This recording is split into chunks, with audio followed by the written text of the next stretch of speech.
So, I'm talking about spiritual dryness, which is kind of like when like you feel like God isn't saying anything to you, or like you can't talk to God, or like just like that you're not communicating with God as like you have in the past, or like you feel that you should be. And I'm talking about this because I kind of like am coming out of a dry space in my spiritual life, so I wanted to make sure, or like share what I've been learning, if any of you guys are as well. So yeah, I remember when I first became a Christian, and I was 14 when I got saved, and then I kept a prayer journal just like these ones, filled it with stuff. And anyway, I remember writing down specifically, like, I was on like a spiritual high, I was learning all this stuff, and I was like, this is never gonna end. And I remember writing those exact words. And but like it isn't always like that. Like it doesn't, yeah, like it's just not always like that, and sometimes you go through dry spaces. So yeah. One thing I learned was that we shouldn't, like when we're trying to seek God and seek like a word for us, we shouldn't pick things to study by how much we think they relate to us. So that I wanted to read, or I actually want someone else to read it because I'm tired of talking already. Eli wants to do it. Okay, Samuel 3, 1 through 10. Which Samuel? Just the whole thing. The Samuel. Samuel. All of it. Go for Samuel what? it. Start the beginning. 3, 1 through 10. 1 through 10. Chapter 3 through 10? It's right. 3, 1 through 10. Okay. The boy Samuel served the Lord in Eli's presence. In those days, the word of the Lord was rare, and prophetic vision was not widespread. One day, Eli, who eyesight was failing, was lying in his room before the lamp of God had gone out. Samuel was lying down in the tabernacle of the Lord, where the ark of God was located. The Lord called Samuel, and he said, "Here I am." He ran to Eli and said, "Here I am, you called me." "I didn't call," Eli replied. "Go back and lie down." So he went and lay down. Once again the Lord called Samuel. Samuel got up and went to Eli and said, "Here I am, you called me." "I did not call, my son," he replied. "Go back and lie down." Now Samuel had not yet experienced the Lord, because the word of the Lord had not yet been revealed to him. Once again, for the third time, the Lord called Samuel. He got up, went to Eli, and said, "Here I am, you called me." Then Eli understood the Lord was calling the boy. He told Samuel, "Go and lie down. If he calls you again, say, 'Speak, Lord, for your servant is listening.'" So Samuel went and lay down in his place. The Lord came, stood there, and called as before, "Samuel, Samuel." Samuel responded, "Speak, for your servant is listening." Yeah. Okay, thank you. I was going to interject a Samuel. Because I think that'd be funny. You should have. Okay, anyway, so yeah, Samuel was like a really awesome prophet guy, and he anointed David, which is like the man after God's heart, so he was like a pretty important person in the Bible. And so Samuel, like it said, well, in those days the word of the Lord was rare, and so like Samuel wasn't expecting anything from God, and he didn't really think that like God like would say anything to him, you know. So Samuel almost missed what God had to say because he wasn't expecting anything. And he went to Eli and he was like, "Do you have something for me?" And then, but it was like God trying to talk to him the whole time. And then So anyway, that kind of happened to me. Like a month ago, I was like, I need to listen to a sermon, so I searched on like YouTube or something, and I was going through like the different sermons, and I was looking at them, and I was like, I don't need that, I don't need that, I don't need that, I don't want to listen to that. And I was basically like when you do that, it's like choosing what God can say to you. So I kind of realized that while I was looking, and then so I just settled on this one, and it had like nothing to do with me. It was like, I think it was like divorce and remarriage or something. I was like, I'm not even close to either of those. But anyway, I listened to it. And there was like a part on forgiveness. And then like a couple days later, my friend was like struggling with forgiveness. And so I like shared her the story. And so like even like when you just say to God, like, I'm here to listen to whatever you want to give me, and then not like choose what you receive, then like God can use those words very powerful. So yeah. Use those Also, words. Very powerful. Very powerful. Can use. Sorry, it was just when you said that, it's like. and the next Go on, use the accent. Go on. I'm done. Next point. Next point. Next point. Didn't You're tearing me apart, Lisa. No. I did not hit her. I did not. Oh, hi, Mark.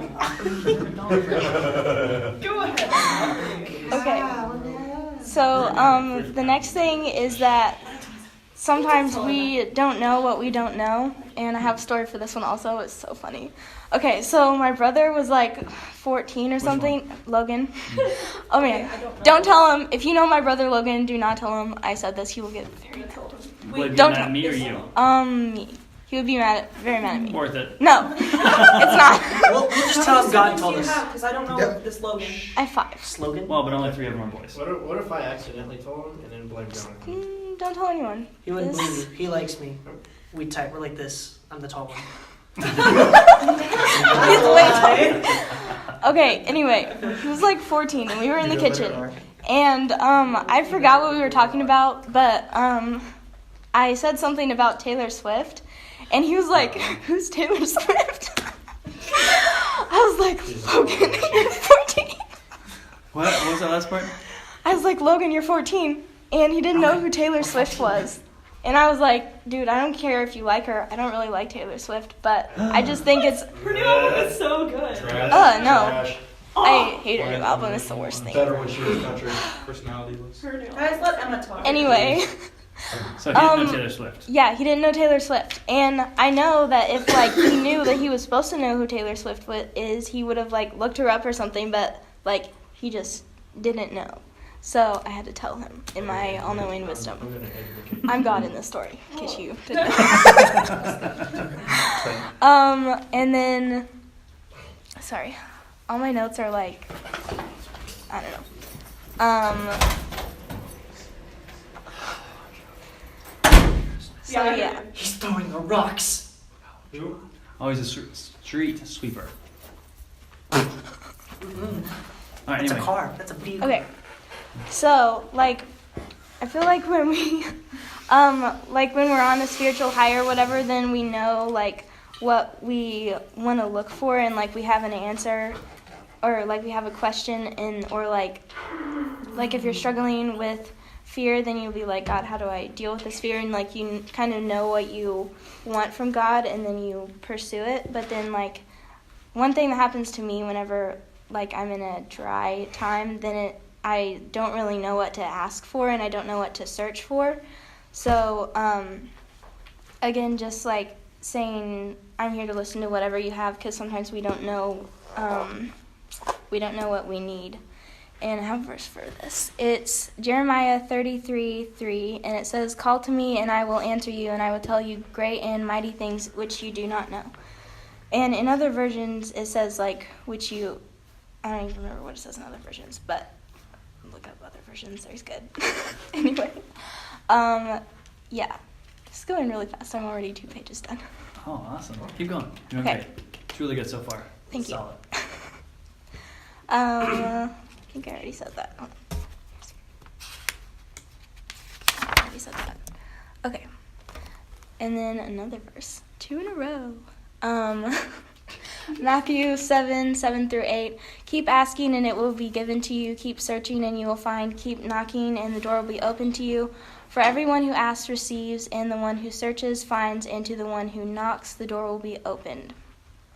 So, yeah, this is like probably one of my favorite promises from God, and I kind of think of it as like if a person told you like, hey, if you ever need to get in touch with me or if you ever want to talk with me, then like I won't like hang up the phone on you or ignore you or whatever.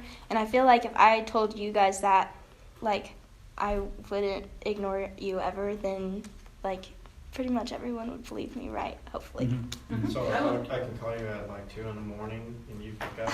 Well, She sleeps through everything, so no. 3 fire alarms, guys. Yeah. One of them is in her room. yeah. Wow. What? They're You loud. heard a story yesterday? When? Last night? What time? My house. Game night. Anyway, go on. Um, At 9:35. Oh, yeah, now I remember. Okay, Yeah. awesome, great. That's what time. Like around what time was that? I think we were upstairs. What were we doing? We think we were upstairs, and then And I was might just have. the 4 of you. 6 I don't remember. of us. Yeah, wow, you're such a bad Anyway, I'm sorry. I don't count. Anyway, so Eli counts them, so it's fine. so yeah, I feel like you guys would probably trust me if I said that I to would. you, and then okay, good. Yeah, the answer is yes. I would. If you The talk answer to is me. She knows. The answer is yes. Good job, you got it right. So yeah, it's like, and God's promise is so much more than a human promise is what I'm trying to say. And Matthew 7:7 is especially awesome, because it's like that verse is kind of like the whole reason why God sent Jesus, was so we could like ask him for anything and we could get in touch with him whenever we needed to. And yeah, he sent Jesus. I wrote down, he sent Jesus so that verse would be true forever and we would never have to worry about being cut off from God. So yeah, I'm pretty much done. So yeah, no matter what, you never have to worry about not being able to talk with God or yeah, just not being in touch with him. So it's always open, and like nothing you can do can separate that. You just have to be like, hey, I'm going to listen to anything and not choose what you're going to listen to. Yeah. Super short, but yeah, that's it. That's good. Yeah, 30 minutes. That was really good. So I think it's pretty safe to say that anyone who's been a Christian for any amount of time is going to go through a time where you feel disconnected, and it doesn't feel like this like best friend situation like life can feel like at times. But the cool thing is, and just like Emma was saying, God is always available to us, and if we seek, we will find. If we knock, the door is open. Like, God is readily available to all of us. And sometimes we have this block in our head, like, I don't know if God's talking to me or not, or if whatever. There's this really cool thing called the Bible. It's really cool because this is the anointed word of God from however many years, thousands of years ago. Like, it's all there, and God speaks to us every day through it. And so if you're in this time, like Emma was talking about, like I've had, like I'm sure most of you have had, where you don't feel really connected, and you just feel like Christianity is sometimes this island that you just kind of try and work your way through it, there's always the Word. And if you have questions, I promise you there's an answer in the Bible for it. It might not be what you want it to be. It might not be what you think it would be, but it's in there. So, yeah, just something to keep in mind. And if you have questions or look into it, like, it's there.